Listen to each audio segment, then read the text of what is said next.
Snow fell without mercy over the Vermont mountains that night. A mother German shepherd trudged through the blizzard, one tiny puppy hanging from her jaws, 8 more trailing behind like shadows in the white. She wasn't running away from danger. She was carrying hope toward it. Miles away, inside a wooden cabin, a Navy SEAL sat alone by the fire, the war still raging behind his eyes. He thought the world had already taken everything worth saving, until a faint scratching at his door broke the silence. And when he opened it, he didn't just find a dog. He found a reason to keep fighting. What happened next would melt even the coldest heart. Before we begin, tell me, where are you watching from? Drop your country in the comments below. The world had fallen silent beneath a heavy quilt of snow. In the Vermont mountains, the trees stood motionless, their branches bowing under the weight of white.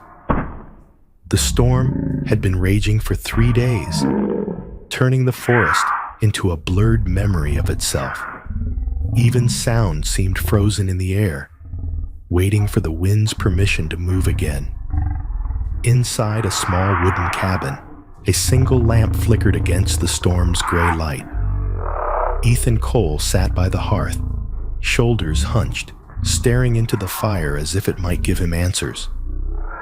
He was 38, tall and broad-shouldered, his once dark hair now streaked with early gray. His face carried the rough edges of a man shaped by discipline. Square jaw, weathered skin, faint scars tracing his cheek and neck. But behind his steel blue eyes lingered something else, a quiet ache, the kind that doesn't fade with time. Ethan had once been a Navy SEAL. Years of service had honed him into something unbreakable, or so he'd believed. But after the war ended, silence became his enemy. He couldn't stand the sound of crowds or the laughter of people who hadn't seen what he had. So he left. He traded desert heat for snow, gunfire for wind, commands for solitude. Vermont offered him peace, or perhaps a place to fall apart in peace. No one here asked questions. No one called him sir. The cabin was the last thing his team leader had given him before retiring, saying simply, "You'll need a place to be small again." The fire cracked softly. Ethan rubbed his hands together, the warmth barely reaching through the weight in his chest. He hadn't spoken to another person in days. Even the radio sat silent, its cord unplugged. The only sound came from the hiss of the storm against the windows and the creak of the pine beams shifting in the cold. Then, something new, a noise that didn't belong to the wind. A faint, uneven scrape on the porch boards. He froze, instincts firing awake after months of dormancy. For a heartbeat, the cabin felt like a combat zone again. His body alert, pulse steady, breath controlled. The scraping came again, followed by a pause, then another. It wasn't the rhythm of branches or falling snow. It was something alive. Ethan stood slowly, boots heavy on the wooden floor. He reached for the doorknob, half expecting nothing, half fearing what memory might conjure. When he opened the door, the wind burst in, scattering snowflakes across the floor like shards of glass. The sky was dim and colorless, the air thick with flurries. And there, framed in the doorway, stood a German shepherd. Her fur was a tapestry of black and tan, the colors dulled by wet snow clinging to her sides. She was strong but thin, ribs faintly visible beneath her coat. In her mouth, she held something small and fragile, a puppy, limp but breathing, its tiny paws dangling. Behind her, in the shadowed whiteness, several other pups struggled to keep up, their steps slow and uncertain as they followed their mother's trail. The mother didn't bark, She didn't whine. She just stood there, eyes amber gold, calm and watchful. Ethan met her gaze and felt his chest tighten. It wasn't fear he saw in her eyes. It was resolve, the kind of quiet strength that only those who have run out of options can possess. He crouched, lowering himself to her height. "Hey, girl," he said softly, his voice hoarse from disuse. "You picked a bad night to travel." The shepherd tilted her head slightly, snow falling from her ears. The puppy whimpered once, a sound so small it seemed to vanish in the wind. Ethan felt something stir deep inside him. A memory, maybe, or a promise he thought he'd forgotten.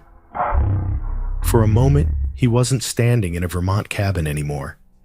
He was 25 again, kneeling in the dust of Kandahar, holding a bleeding friend under the desert moon. He could still hear the helicopter blades, the shouting, the last words, "Go. Don't look back." He'd looked back anyway. He always did.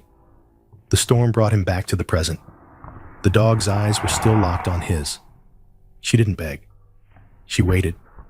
Ethan realized she was asking permission. Not for help, but for space. He stepped aside and gestured toward the cabin. "Come on, it's warm in here." The dog hesitated. The pups behind her shifted uncertainly, whining. Then, with deliberate care, she stepped onto the porch.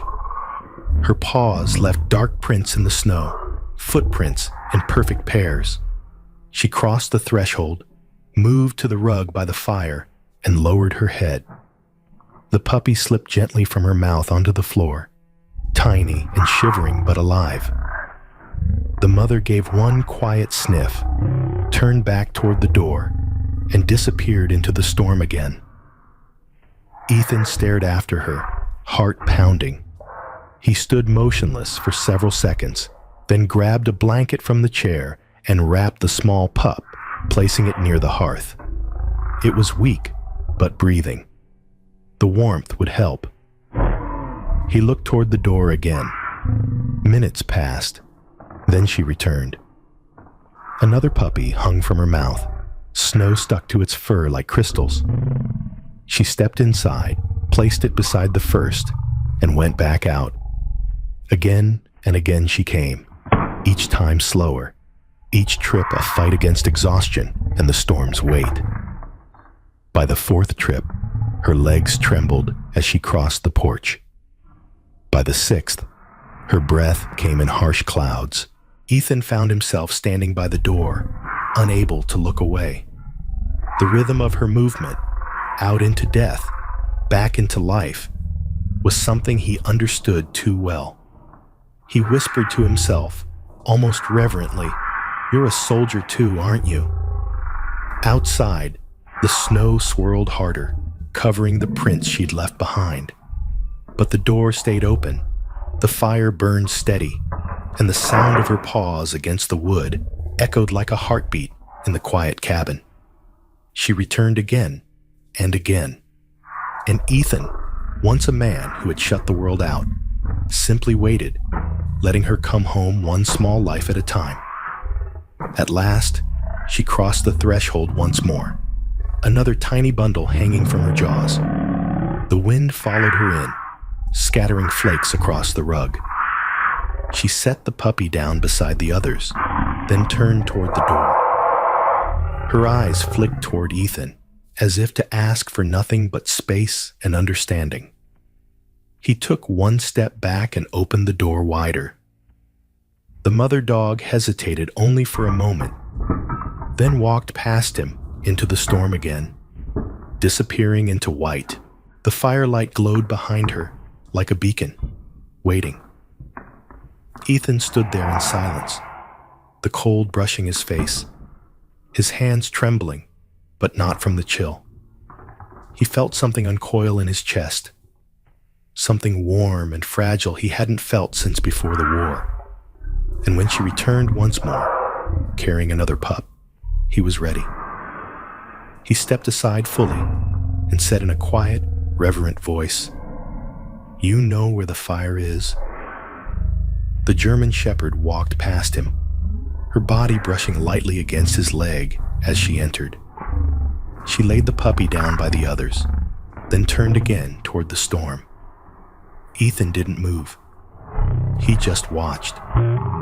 He knew she wasn't done yet, and so he waited, keeping the door open to the dark, letting the snow fall into the room, letting the warmth spill out onto the porch. Because some doors, he thought, were never meant to stay closed. By the time the storm swallowed her shape again, Ethan's decision was made. He would wait as long as it took. When she returned for the final time, slower than before, her fur heavy with ice, he could see her ribs rise and fall in painful rhythm. But she didn't stop. She crossed the porch, carrying her last pup carefully between her teeth. She stepped inside one last time, placed it beside its siblings, and stood still. Ethan met her gaze. No words were needed. He closed the door gently behind her, shutting out the wind. The firelight flickered over her wet fur as she circled her litter, then lay down, curling protectively around the tiny bodies. Ethan crouched nearby, the warmth reaching both of them now. For the first time in years, he felt something real move in his chest. A pulse, a promise, a beginning. And as the snow whispered against the cabin walls, Ethan realized he had just witnessed a miracle. A mother's endurance and a soldier's return to life, both found in the same storm.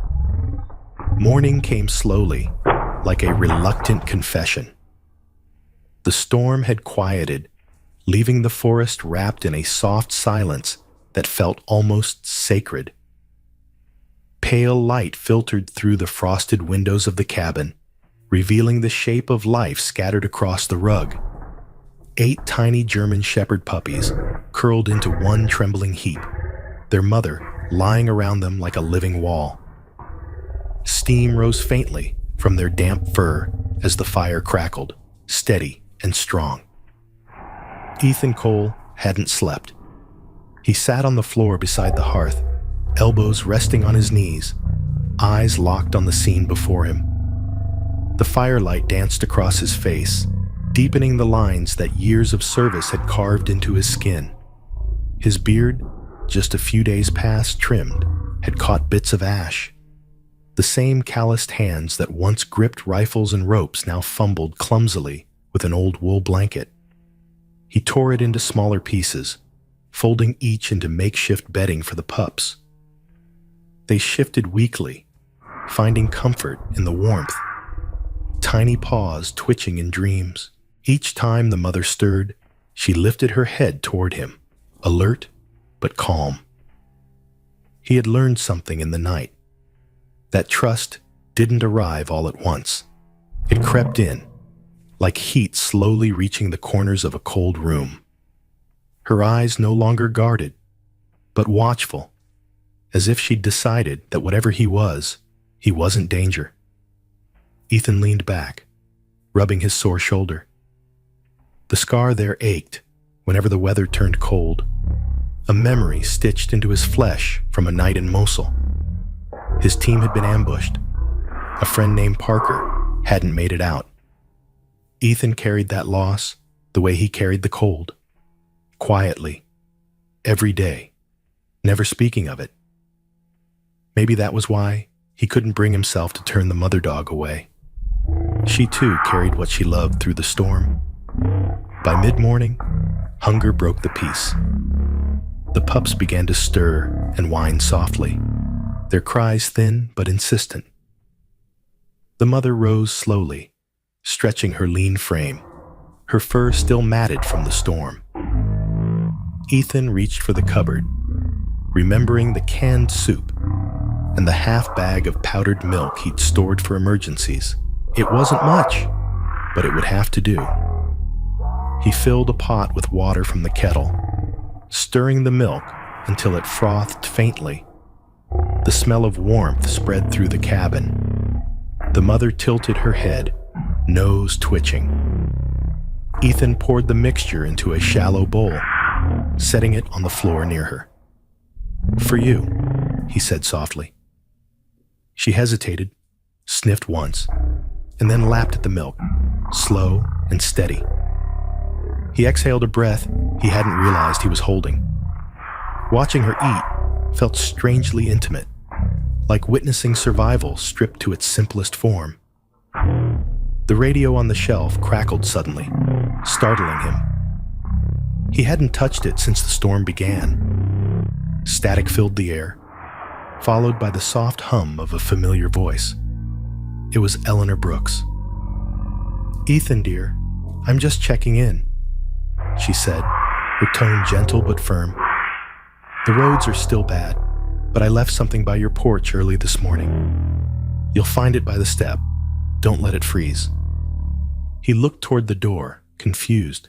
When he opened it, the cold bit instantly at his skin.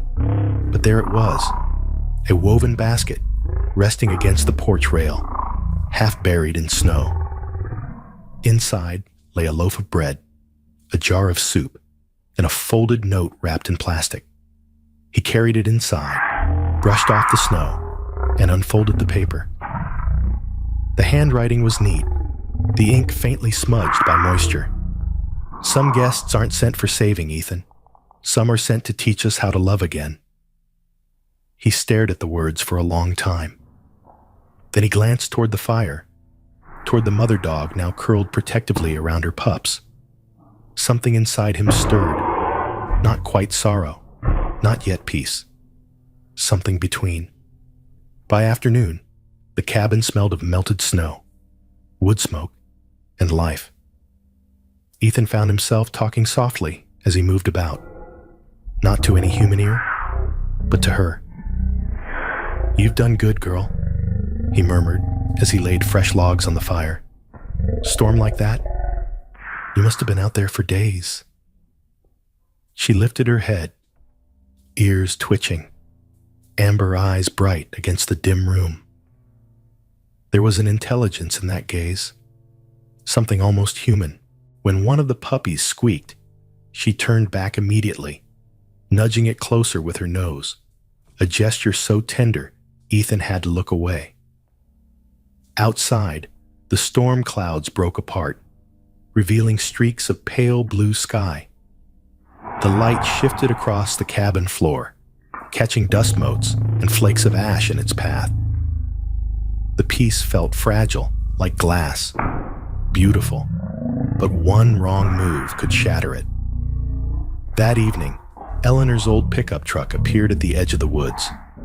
She was a small woman, bundled in a thick coat, her silver hair pulled back neatly beneath a knitted cap. Her cheeks were red from the cold, her eyes sharp and kind all at once. She didn't knock. She simply called out from the porch, "Permission to approach, sailor." Ethan smiled for the first time in days.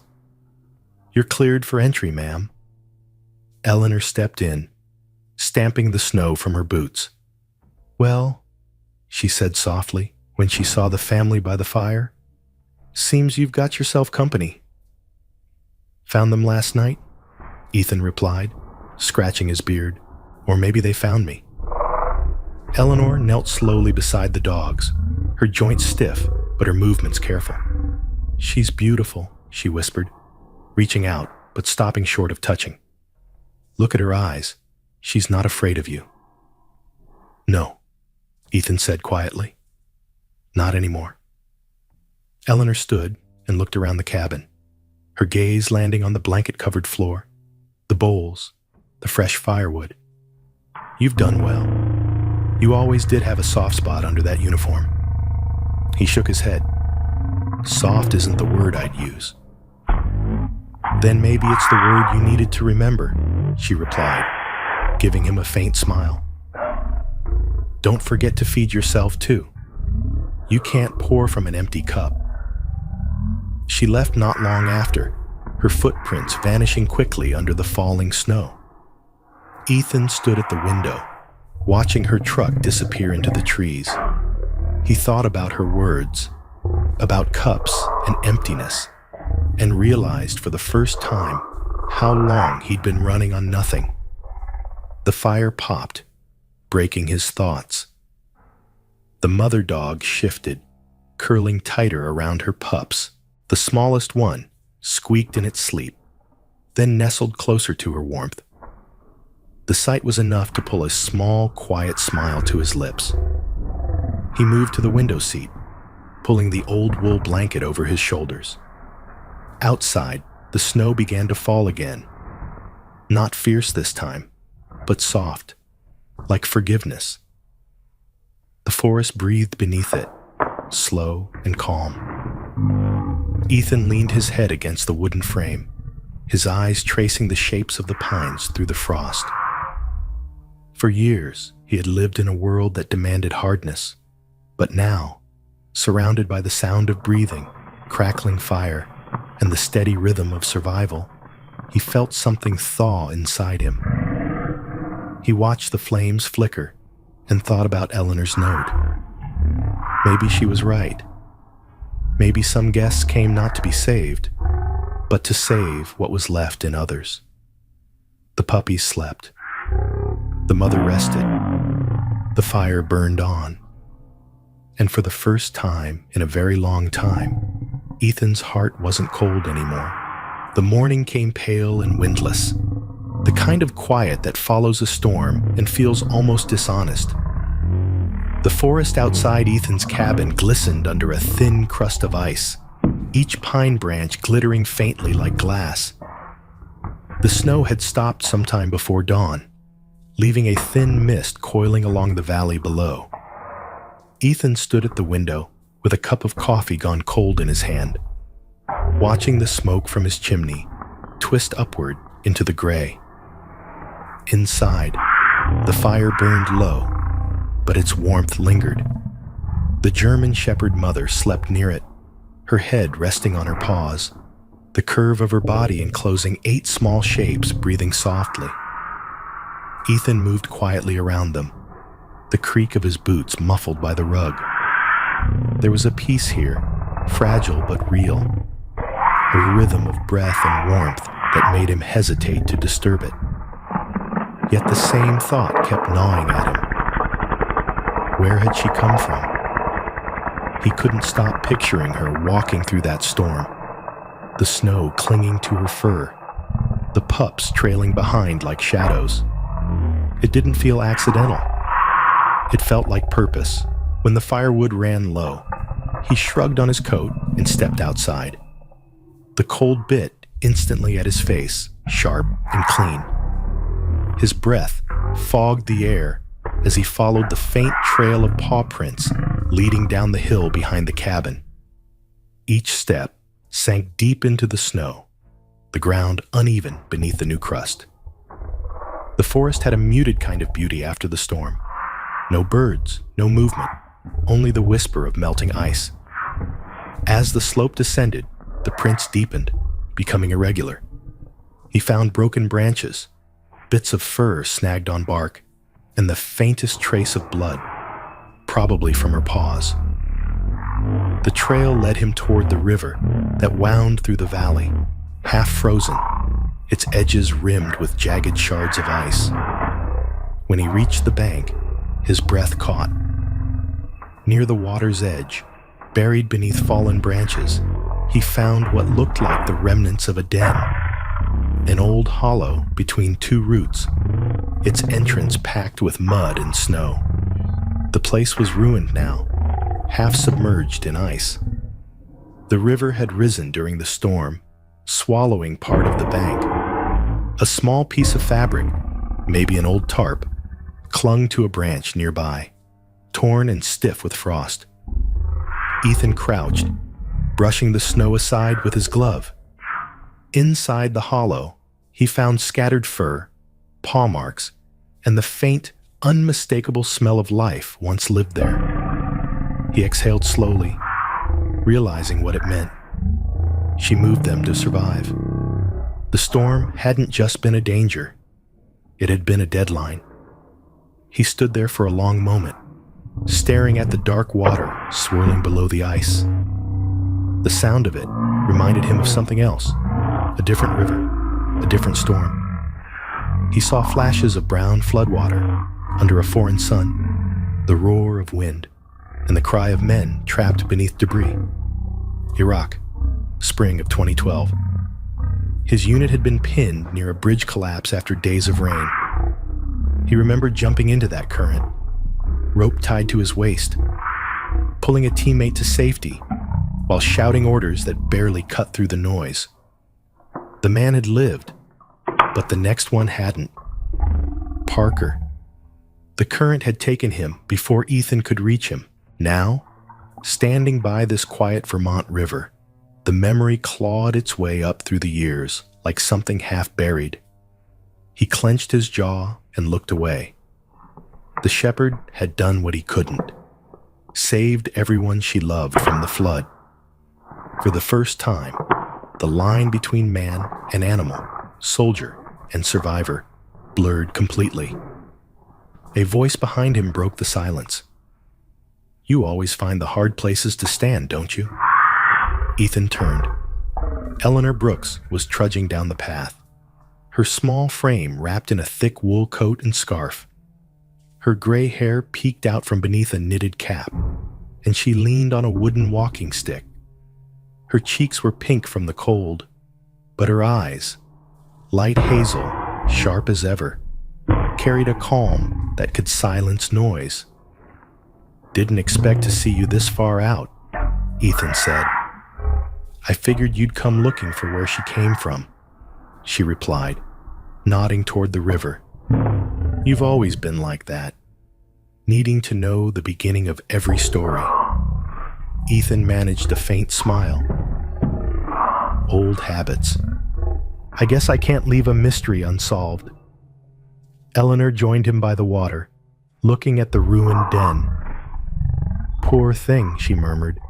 "I wonder how long she's been out here alone." "Long enough to know how to survive," Ethan said. The older woman's gaze drifted to the horizon, where the mist began to thin into sunlight. "You know," she said after a pause, "my son was like that dog, always going back for someone else. He was in the Marines, got caught in a flash flood outside Fallujah, saved 3 men before—" She stopped, her voice catching just slightly. "Before the 4th took him with the current." Ethan said nothing. The ache behind his ribs deepened. "I'm sorry," he said quietly. Eleanor shook her head. "Don't be. I'm proud of him. But I'll tell you something, Ethan. Sometimes I wish he'd learned when to stop going back." The wind shifted, carrying the scent of pine and wet earth. Ethan stared at the broken den again. "Stopping never felt like an option to people like us," he said. Eleanor looked at him, a faint, knowing smile crossing her lips. "Maybe it's time you learned that it can be." She turned and started back up the hill. "Come on, before we freeze solid. I brought something warm in the truck." They walked in silence through the trees, the sound of their boots muffled by snow. When they reached her old pickup, she handed him a thermos. The scent of coffee and cinnamon drifted out when he opened it. "You keep feeding her?" Eleanor asked as she brushed snow off the hood. "Yeah, milk and broth for now. She trusts me enough to eat from my hand." "That's good. You should talk to someone from the Wildlife Center," she said. "There's a vet, Sarah Mitchell, runs the Cedar Ridge Rescue. She's young, but she knows her work. Drove all the way from Montpelier last month to help a fox with frostbite." Ethan nodded. "I'll call her. The dog deserves more than I can offer." Eleanor smiled faintly. "Maybe. Or maybe she's offering you something you haven't had in a long time." He didn't answer, but her words followed him all the way back to the cabin. The sun had begun to slide behind the ridges, the light softening to amber. Inside, the shepherd lifted her head when he entered, ears pricking, eyes alert. The pups squirmed against her side, warm and safe. Ethan crouched beside them, brushing snow from his coat. "You picked one hell of a spot," he murmured. "River almost took it all." The dog blinked slowly, her gaze calm and knowing. Ethan reached for the phone on the counter, hesitating before dialing. He hadn't made a call that mattered in years. His thumb hovered over the buttons, his reflection faint in the frosted glass of the window. Finally, he breathed out and dialed the number Eleanor had given him. When the line clicked open, a woman's voice answered, steady, professional, lightly touched with warmth. "Cedar Ridge Rescue. This is Dr. Sarah Mitchell." Her tone alone told him she was the kind of person who ran toward trouble, not away from it. "Hi, Doctor," Ethan said. "My name's Ethan Cole. I think there's someone here who needs your help." He glanced at the shepherd, resting by the fire. Her pups nestled close. A mother, actually. By the time Dr. Sarah Mitchell arrived, the storm had thinned into a quiet drizzle of snowflakes drifting through morning light. The forest lay still beneath a pale sky, each tree heavy with frost, each breath of wind carrying the faint scent of cedar and smoke. Ethan stood on the porch of his cabin, his breath forming small clouds as he watched a dark green Jeep crawl up the hill. The engine's hum broke the silence like a voice too long absent. Sarah stepped out, brushing snow from her jacket. She was in her early 30s, tall and slender, with fair skin touched by winter's flush. Her hair, light auburn and loosely tied, escaped its braid in soft curls that brushed against her neck. She wore a thick navy parka over jeans and leather boots, scuffed from fieldwork. There was a steadiness in her eyes, the color of misted glass, the kind that belonged to someone who'd seen hurt before but refused to harden from it. "Ethan Cole?" she asked, extending a gloved hand.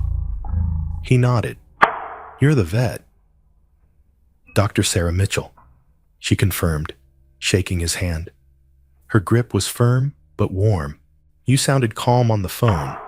Most people panic when they say, 'a mother and 8 puppies.'" "I used to deal with worse situations," he replied dryly.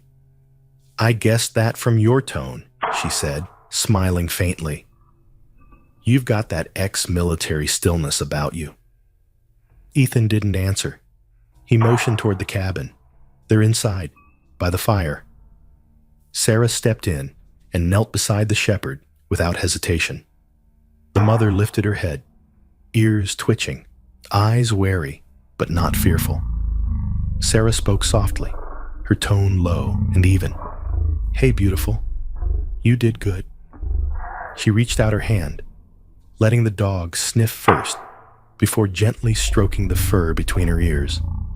Her movements were practiced, measured, patient, full of unspoken respect. "She trusts quickly," Sarah said. "She didn't at first," Ethan murmured. "She carried them here through the storm. The old den by the river's gone." Sarah looked up at him, eyes thoughtful. Then she chose well.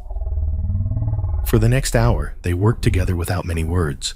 Sarah unpacked her kit: bandages, antiseptic, a small stethoscope, and blankets that smelled faintly of hay. She checked each puppy in turn, murmuring notes to herself. Good heart rates, a little underweight, dehydration mild but manageable. When she was done, she turned to the mother. "She's exhausted, but healthy. Stronger than most I've seen in the wild." Ethan crouched beside her, helping spread fresh bedding. "She hasn't eaten much, only milk and broth." "Then she's saving the good stuff for her babies," Sarah said softly, almost smiling. "They always do." Outside, snow began to fall again. Lazy, gentle flakes that melted on their sleeves. Sarah stepped out onto the porch, surveying the space. "She'll need somewhere safer once the fire cools at night," she said. "Something close enough that she doesn't feel trapped." She pointed to the corner of the porch, sheltered by the cabin wall. "There, we can build a small shelter. Open front, straw bedding, windproof." Ethan fetched tools and old planks from the shed, his movements automatic, precise. Sarah helped, her gloves dusted with sawdust and melting snow. They worked side by side beneath the falling flakes, the rhythm of their hammering filling the quiet. For Ethan, the act of building felt strange, familiar, but new. His hands had built barricades, not homes. But watching Sarah work with focus and quiet determination, he found the task oddly grounding. She measured each cut carefully, double-checking every corner. "You're thorough," he remarked. She smiled faintly. "I learned that from my father. He was a carpenter. Said wood rewards patience, and so do living things. What made you switch from building houses to fixing animals?" Sarah's hammer slowed. "I lost a dog when I was 17. He got hit by a truck. I promised myself I'd never stand by helpless again." She brushed sawdust from her gloves. "You?" Ethan paused, gaze on the horizon. "I lost people. Couldn't save all of them. Guess this feels like a second chance." Their eyes met for a moment, and something unspoken passed between them. An understanding, born not of words, but of scars that mirrored one another. By late afternoon, the shelter stood finished. A small, sturdy structure of wood and straw, its roof slanted against the wind. Sarah stepped back, brushing snow from her coat. She can decide whether to stay inside or move out here. The choice has to be hers. Ethan nodded. "I understand that better than you think." Sarah smiled softly. "I believe you do." She gathered her tools, her cheeks flushed with the cold. "I'll check in tomorrow. If she moves them here tonight, that's a good sign. If not, she's still deciding if she trusts you." As she packed her Jeep, Eleanor's old blue sedan pulled into the drive. She stepped out, her scarf wrapped tightly around her neck, a thermos steaming in her hand. "Looks like I missed all the work," she said, smiling. Sarah wiped her hands on her jacket and extended a polite hand. "Dr. Mitchell, ma'am, the rescue center." "Eleanor Brooks," the older woman said warmly. "You're doing God's work, dear." She handed Ethan the thermos. "Tea, with honey. You both look frozen through." They stood for a while in easy silence, sipping tea and watching the snow deepen around the porch.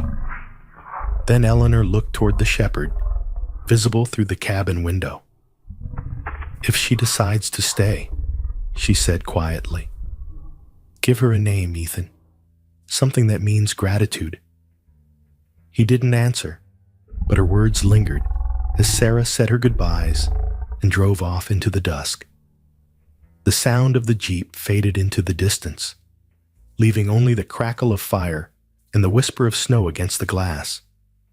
Ethan lingered outside, his breath clouding the air, the world dimming into twilight. The forest exhaled a faint mist that curled around the trees like smoke. Behind him, the mother dog stirred. He turned and saw her standing at the cabin door, her amber eyes reflecting the glow of the fire. Without hesitation, she stepped out into the snow, one puppy gently held in her mouth.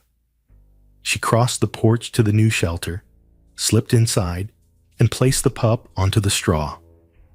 Then she returned to the cabin, picked up another, and another. Ethan watched from the doorway, the firelight spilling behind him, the snow whispering beneath her paws. Trip after trip, she carried them carefully until the last one was tucked safe beside her in the small wooden shelter. When she finally settled, her body curved protectively around them, breath steady, eyes half closed. Ethan smiled, his voice low but sure. "From now on," he whispered, "your name is Hope." The wind sighed softly through the pines, as if agreeing. The sky that morning was the color of ash. A faint wind stirred the snow that had settled overnight, brushing thin trails of white against the window panes of Ethan's cabin. Inside, the fire burned low, its embers glowing like small, patient hearts. Hope lay curled in the wooden shelter by the porch, her body a wall of warmth around her litter. 8 small bundles of fur shifted and whimpered in sleep, but one, the smallest, lay unusually still. Ethan noticed first. He had stepped out with a mug of coffee steaming in his hand, meaning only to check on them before dawn fully broke. The soft sound of breathing had always calmed him, like a rhythm that belonged to a better world. But this morning, that rhythm faltered. The smallest pup, a tiny black and tan one with a faint white patch on its chest, struggled to breathe, each inhale shallow, each exhale slower than the last. Its ribs fluttered like paper. "Hope," he whispered. The mother lifted her head. Her amber eyes met his, steady and alert. She knew, without growling or protest, she nosed the pup gently, as if urging it to wake. It didn't. Then in a movement so deliberate, it made Ethan's throat tighten. She picked up the puppy and placed it at his feet. Her gaze lingered, not fearful, not pleading, but trusting. Ethan crouched, the weight of her gesture hitting him like a memory from long ago. He thought of the way soldiers sometimes passed their wounded to the medic, not with words, but with the quiet understanding that said, "Take care of him." He swallowed hard, then hurried inside, the pup cradled against his chest. By the time Sarah arrived, the light had begun to change, soft gold slipping through the trees. She stepped out of her Jeep, carrying her worn leather bag, the scent of antiseptic and hay following her. Her auburn hair was tied back under a wool cap, cheeks flushed from the cold. When Ethan met her at the door, she didn't need explanation. One look at his face was enough. "She's fading," he said, voice tight. Sarah nodded, already moving. "Show me." Inside, she cleared a small space on the table and laid down a towel.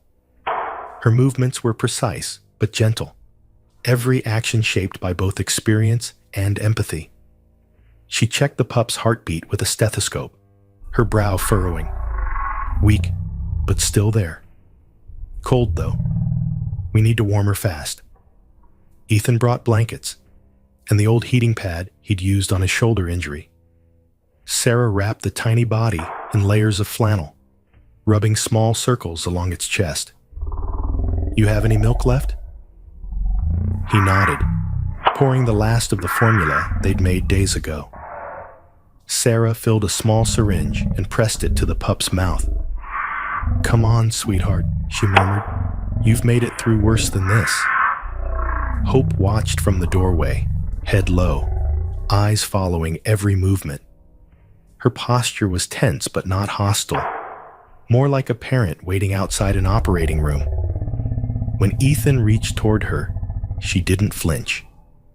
She simply exhaled once, a sound that carried exhaustion and faith all at once. They worked for hours. Ethan took turns holding the pup against his chest, his hands trembling slightly. "Feels like holding a heartbeat that's trying to run away," he said quietly. Sarah didn't reply. She just adjusted the syringe, feeding small drops between the pup's lips.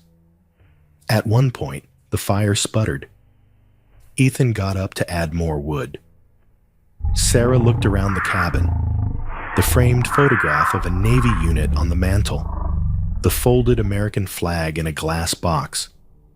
She studied his face as he crouched by the fire, the way his eyes had that distant focus she'd seen in other veterans, the kind that meant he'd left pieces of himself in places most people never wanted to imagine.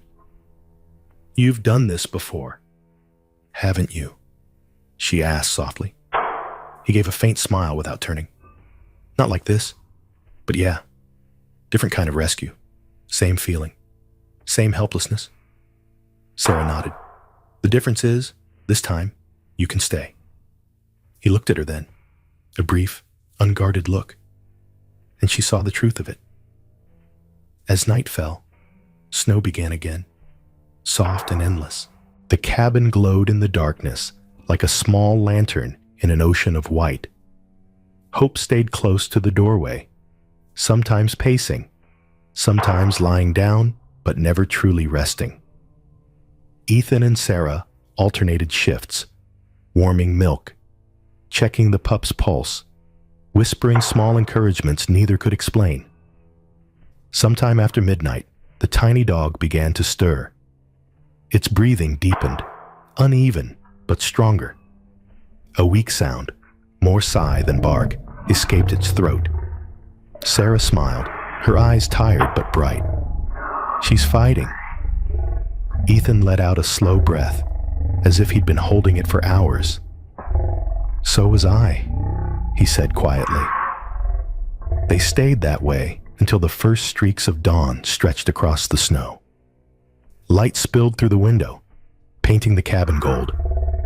The pup blinked, for the first time, eyes opening, small and uncertain, like a soul deciding whether to stay. Sarah laughed softly, relief shaking her voice. "There you go, little one. Welcome back." Hope rose from the doorway and walked to them. Ethan hesitated, but Sarah stepped back. The mother reached the table, sniffed the pup gently, then looked at Ethan. Without a sound, she licked his hand. Once, warm and slow. It broke something open inside him. The tears came sudden and hard. They weren't loud, just steady, his shoulders shaking as he pressed a hand to his face. It wasn't grief, it was release. Sarah looked away, giving him the privacy she knew he needed. Hope stayed close, her head against his knee, her breath steady and real. When Ethan finally looked up, the world outside the cabin seemed softer somehow. The snow had stopped, and sunlight glittered through the trees like a promise kept. The pup nestled against its mother, alive and breathing. And for the first time since leaving the Navy, Ethan Cole let himself believe in something again. The wind began as a whisper, then rose to a growl that shook the windows of the cabin. By late afternoon, the storm had returned with a fury that belonged to no season but winter's last stand. Snow fell in thick, angry waves, erasing the outlines of trees, the path, and even the small shelter that stood just beyond the porch. Ethan Cole watched from the window, his reflection merging with the swirling white beyond. The fire behind him burned strong, its light flickering across his face, but his eyes were fixed on the darkening world outside. He could feel the shift in the air, that strange, silent pressure that came before nature unleashed its full strength. The storm wasn't just weather. It felt alive, like an old enemy returning for one last reckoning. Ethan pulled on his heavy coat, the same one he'd worn during his first winter in Vermont, and stepped outside. The wind hit him with brutal force. Snow whipped his face, sharp as needles. The shelter by the porch, the one he and Sarah had built, groaned under the weight of ice and snow. Hope was inside, curled around her pups, her fur dusted white. She looked up when she saw him, calm, steady, waiting. "Hang on, girl," he shouted over the roar of the storm. "We're not losing this one." He waded through knee-deep snow, each step a fight.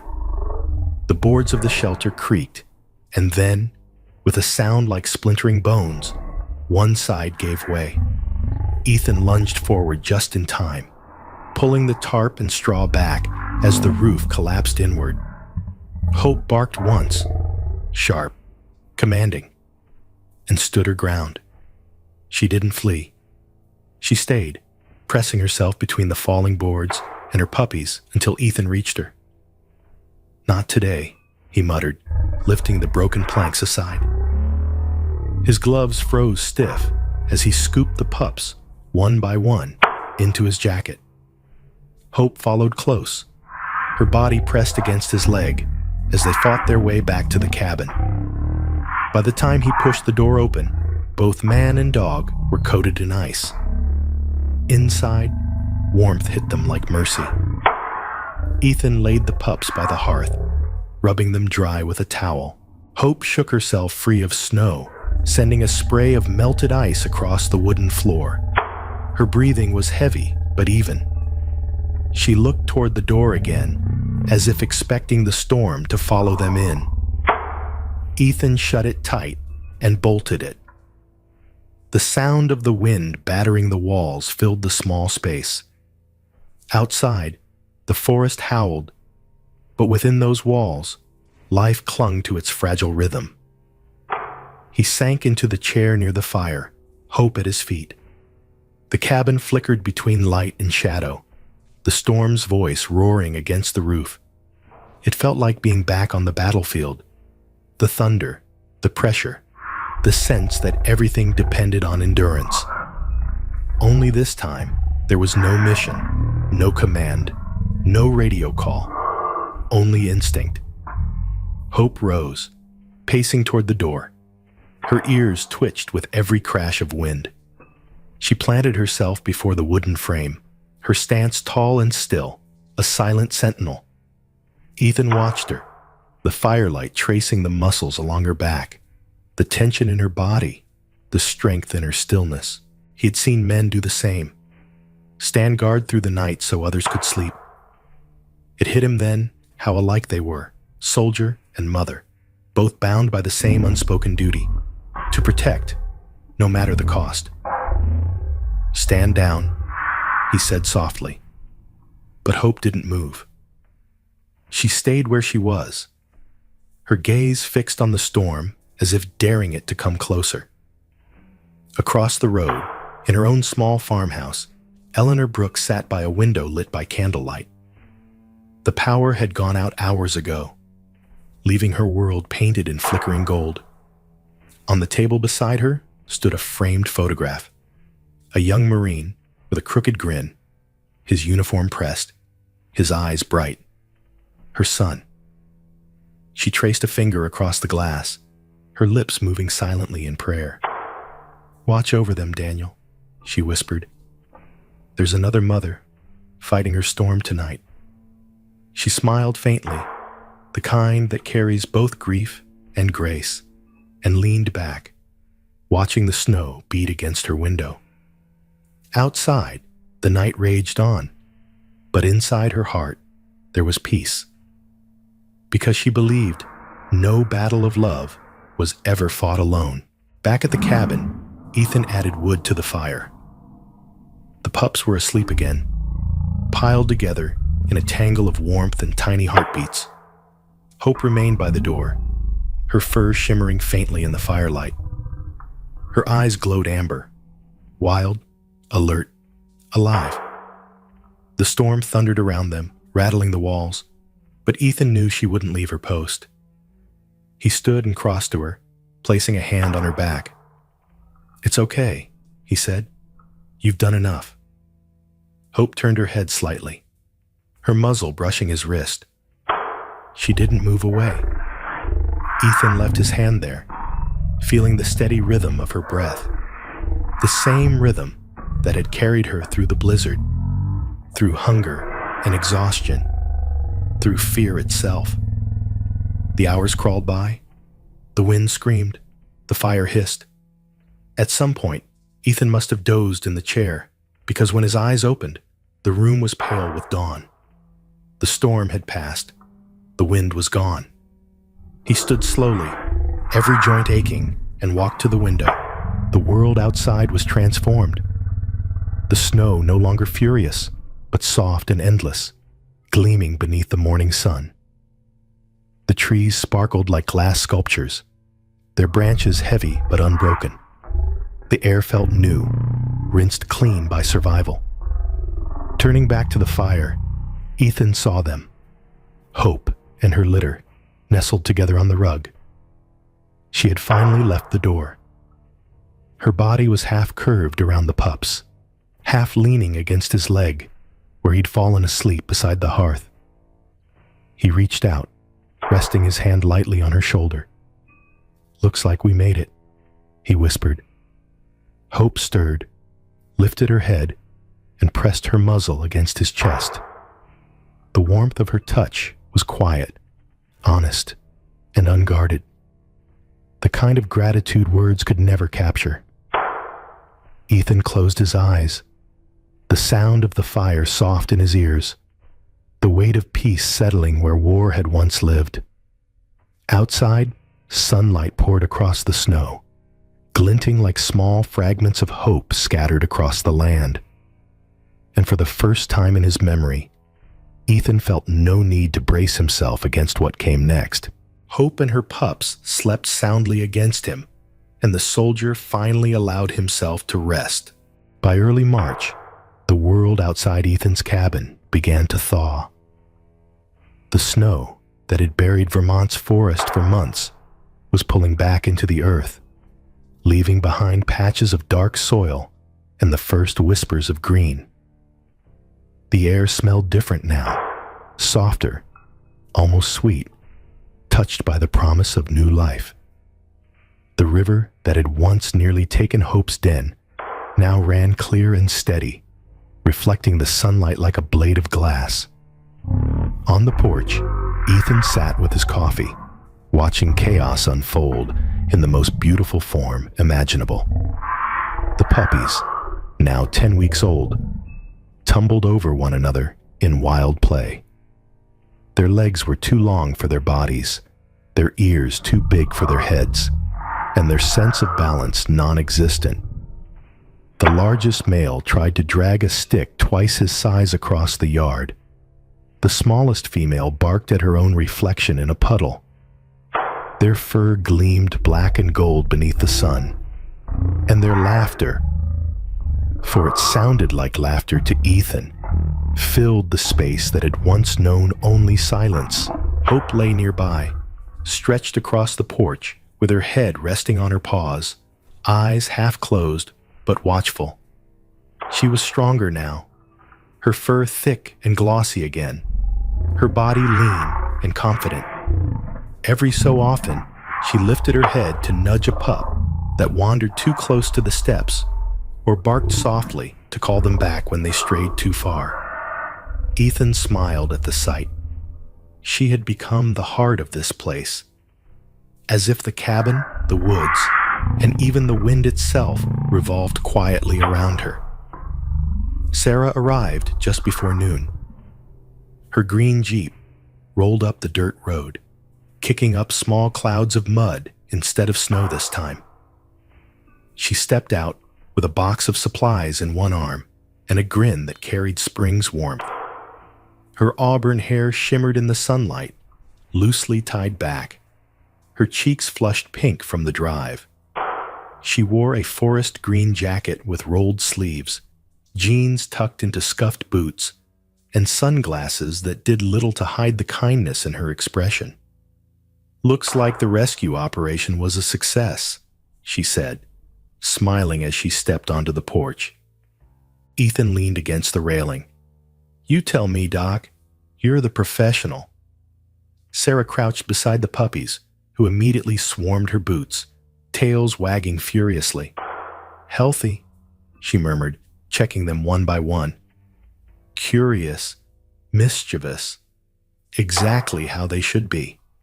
She laughed when one tried to climb her knee. "You, little soldier, have no sense of boundaries." Eleanor arrived not long after, her old sedan creaking into the clearing. She stepped out holding a covered dish and a paper bag. "Before you ask," she said, "it's apple pie. And no, Ethan, you don't get to claim it all for yourself."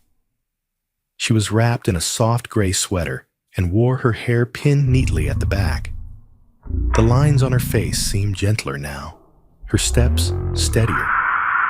There was peace in her eyes, the kind that comes from watching life begin again where it almost ended. Inside the cabin, sunlight spilled through the windows, catching the dust in golden motes. Sarah set up her supplies on the table: syringes, cotton, a clipboard, a small cooler with vaccines. The puppies whined and protested when she began, but her voice was calm and soothing. "Easy there," she whispered to each one. "This means more playtime later." Ethan helped hold them steady, his big hands surprisingly gentle.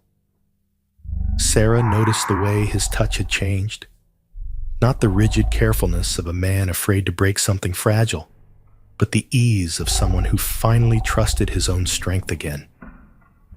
When the last pup was done, Ethan released a breath. "They didn't even bite me this time," he said. "Progress," Sarah replied with a grin. "You're getting good at this." Eleanor poured tea from her thermos and passed the mugs around. The scent of apples and cinnamon filled the air. "I can't remember the last time this place felt so alive," she said, looking out the window. "Used to be so quiet up here." Ethan smiled faintly. "Quiet's overrated." "Now, you sound human again," Eleanor teased. Sarah laughed, brushing a stray hair from her cheek. "Actually, I was going to ask if you'd consider joining us at Cedar Ridge. Even part-time. We're short on hands this spring, and you've got a natural way with them." Ethan raised a brow. "You want me to volunteer?" "I want you to do what you're already doing," she said gently, helping things find their footing again. He hesitated, staring into his cup. For a long moment, only the crackle of the fire filled the silence. Then he nodded once. "Maybe it's about time I tried saving something that can actually be saved." Sarah's smile was small but knowing. "We all need rescuing sometimes." Eleanor looked between them, the corners of her mouth curling upward. "Sounds like spring's doing its job after all," she said softly. The afternoon passed in warmth and laughter. The pups napped in the sun, Hope keeping lazy watch beside them. When Sarah left, she promised to bring adoption forms for the puppies once they were ready. "They'll need good homes," she said. Ethan looked toward the yard, where the pups had begun chasing each other again. "Yeah," he murmured, "they already have one." Later that evening, the sun sank low behind the trees, turning the snowmelt into ribbons of gold. The air buzzed faintly with insects, a sound Ethan hadn't heard in months. Inside, he sat at his desk, the light of dusk spilling over his shoulder. On a small piece of scrap wood, he carved words with his pocket knife, slow and deliberate. When he finished, he carried it outside and nailed it above the porch. The letters were uneven but clear. Winter shelter. The first place we were chosen to stay.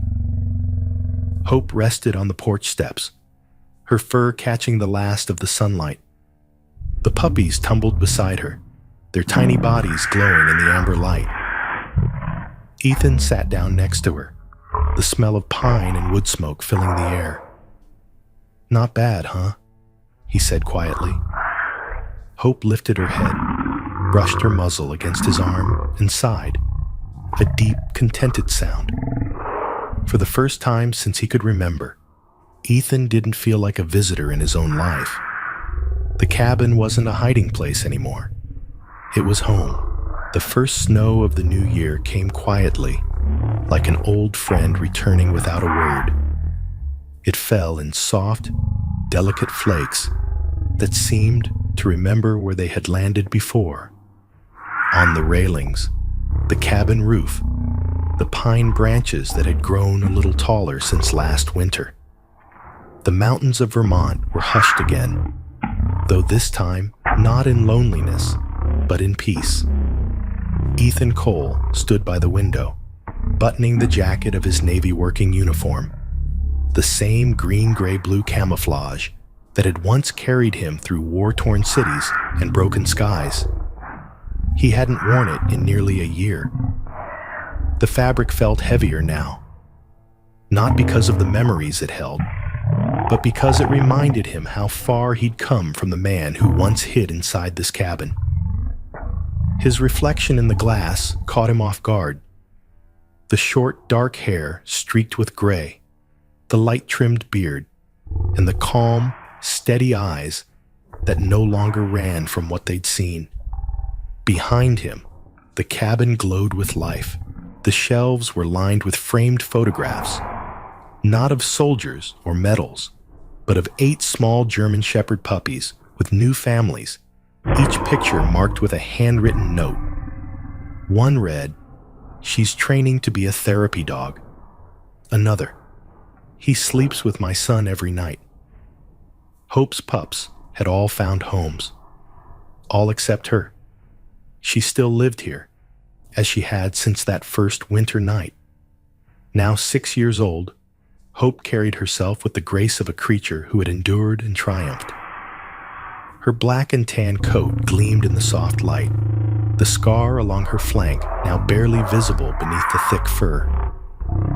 She walked slowly to Ethan's side, pressing her head against his leg. Her amber eyes lifted to his face, questioning, patient, as if she too sensed the weight of this day. Ethan smiled faintly.